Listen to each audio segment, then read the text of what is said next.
गरुड़ पुराण के अनुसार क्या होता है मृत्यु के बाद? मृत्यु को लेकर हर किसी के मन में सवाल होते हैं और सदियों से इंसानों ने इन सवालों का जवाब ढूंढने की कोशिश की है। कई धर्म और विश्वास बने और लोग कहीं ना कहीं इसमें मृत्यु के बाद आत्मा के होने का जिक्र करते हैं और स्वर्ग नरक की बातें होती है। जब कभी हमारे किसी दोस्त या रिश्तेदार की मृत्यु होती है तब हम सोचते हैं कि अभी वो कहाँ गए होंगे।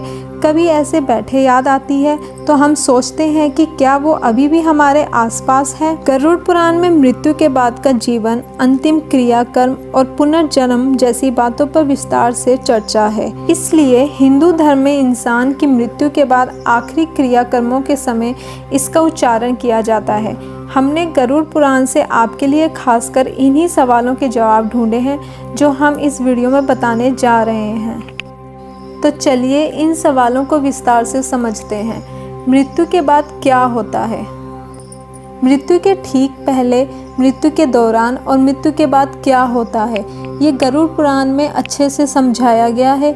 जब एकदम से किसी इंसान की मृत्यु होती है तो हमारा रिश्ता एकदम से टूट जाता है और हम सब अक्सर ये कामना करते हैं कि क्या उनसे दोबारा मिलना होगा या बात हो पाएगी। असल में मृत्यु एक बहुत इंटरेस्टिंग प्रक्रिया है और कुछ भागों में पूरी होती है, जो कि कुछ इस प्रकार है। नंबर 1, अर्थ सोल चक्रों से डिस्कनेक्शन। मौत से लगभग 4 से 5 घंटे पहले इंसान के पैरों के नीचे से अर्थ सोल चक्र अलग हो जाते हैं, जिसका मतलब है धरती की सतह से संबंध टूट जाता है। इंसान की मृत्यु से कुछ घंटे पहले उसके पांव ठंडे पड़ जाते हैं। जब मृत्यु का समय नज़दीक आता है तो मृत्यु के देवता यम आपकी आत्मा को लेकर चले जाते हैं। नंबर 2, एस्ट्रल कॉर्ड टूट जाता है। जब मृत्यु होती है तो एस्ट्रल कॉर्ड टूट जाता है, जो कि एक तरह आत्मा और शरीर के बीच का कनेक्शन है। इस कॉर्ड के टूटने से आत्मा शरीर से मुक्त हो जाती है और शरीर बाहर और ऊपर चली जाती है। और इतने लंबे समय से शरीर में बने रहने की वजह से आत्मा को शरीर को छोड़ने में मुश्किल आती है, तो वो छोड़ने से मना करती है। वो शरीर से निकलकर वापस घुस जाती है और इधर उधर गति करती है। हमें यह मरने के बाद हाथ, चेहरे और पाँव के मामूली हिलने से पता लगता है। जैसे हमारे लिए किसी की मृत्यु को स्वीकार करना मुश्किल होता है, वैसे ही आत्मा भी शरीर की मृत्यु को मानने से इनकार कर देती है और तब भी जिंदा रहने का एहसास रहता है।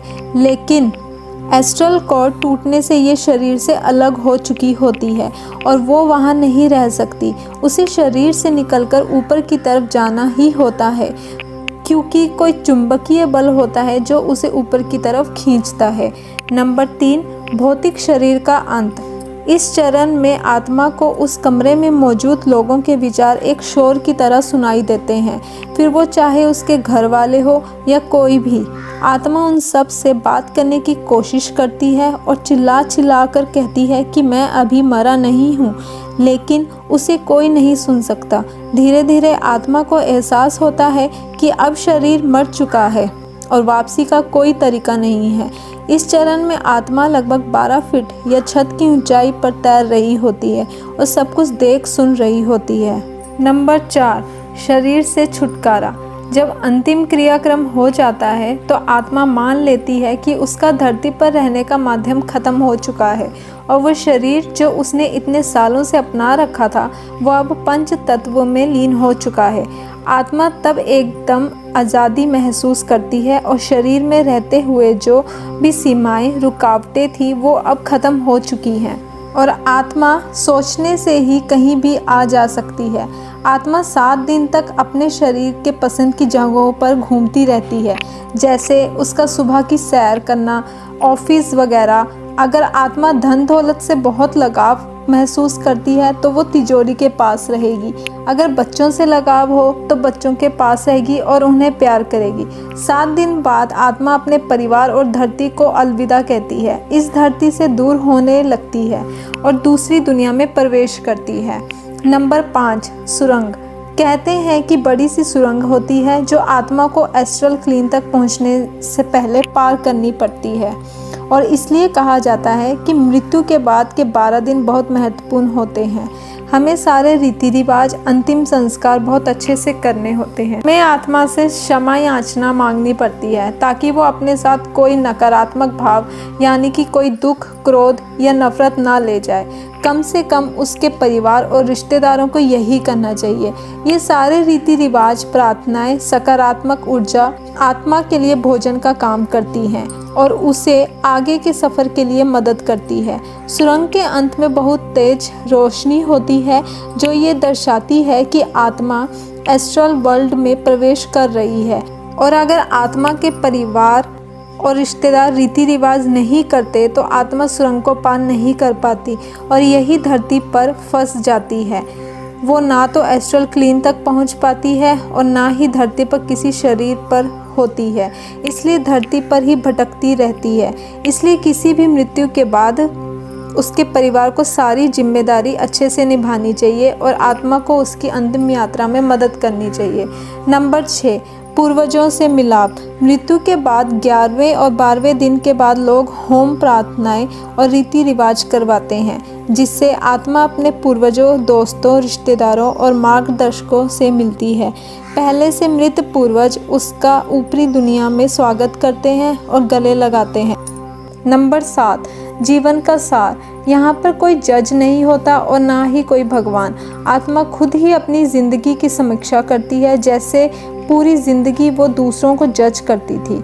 आत्मा अपने साथ हुए बुरे के लिए क्रोधित होती है और बदला लेने की इच्छा रखती है। किसी का जो बुरा किया है तो आत्मा खुद उसके लिए सज़ा मांगती है। जैसे आत्मा अपने शरीर से और अपने मैं से नहीं जुड़ी होती, इसलिए आखिरी फैसला उसके अगले जीवन का आधार बनता है और इसी आधार पर आत्मा ही अगले जन्म के लिए रूपरेखा तैयार करती है, जिसे ब्लूप्रिंट कहते हैं। हर घटना और मुसीबतें जो झेलनी होगी और हर चेतावनी जिसका सामना करना होगा वो इस एग्रीमेंट पर लिखी जाती है। यहाँ तक आत्मा उम्र, व्यक्ति और हालात खुद चुनती है। उदाहरण के लिए, अगर किसी इंसान ने पिछले जन्म में किसी की बेरहमी से हत्या की है और मरने के बाद जीवन की समीक्षा करते हुए उसे बहुत पछतावा हुआ और उसकी सज़ा खुद को देने के लिए आत्मा अपने अगले जीवन में खुद ही किसी बीमारी से ग्रसित होने का दर्द देती है या अन्य कोई भी मुसीबतें, जिससे उसको अपने किए की सज़ा मिले। जितना ज़्यादा पछतावा होगा आत्मा खुद को उतनी सज़ा देगी। इसलिए कुछ गलत करने पर माफ़ी मांगना या माफ़ करना बहुत ज़रूरी है और हमें इसे अपने जीवन में अपनाना चाहिए। नंबर 8, पुनर्जन्म। एग्रीमेंट में जो हमने चुना है हम उसी हिसाब से जन्म लेते हैं। हम खुद ही अपने माता पिता चुनते हैं और माँ के गर्भ में या तो एग फॉर्मेशन के समय या चौथे 5वें महीने में प्रवेश कर जाते हैं, कभी कभी तो जन्म से एकदम पहले भी। ये ब्रह्मांड इसी तरह से डिज़ाइन किया गया है और हमारे जन्म के स्थान और समय से हमारी कुंडली बनती है, जो कि हमारे ज़िंदगी का ब्लूप्रिंट होती है। कभी कभी हमें लगता है हमारी किस्मत ख़राब है और हमारे ग्रहों में दोष है, दरअसल वो हमारे ही एग्रीमेंट का हिस्सा है। दोबारा जन्म के बाद अगर बच्चे को पिछला जन्म 40 दिन तक याद रहता है और वो उसे याद करके हंसता और रोता है, उसके पिछले जन्म की सारी याददाश्त चली जाती है और हम जिंदगी ऐसे जीते हैं जैसे पहले हम थे ही नहीं। तो दोस्तों, ये है जीवन का सार, जैसा कि गरुड़ पुराण में लिखा है।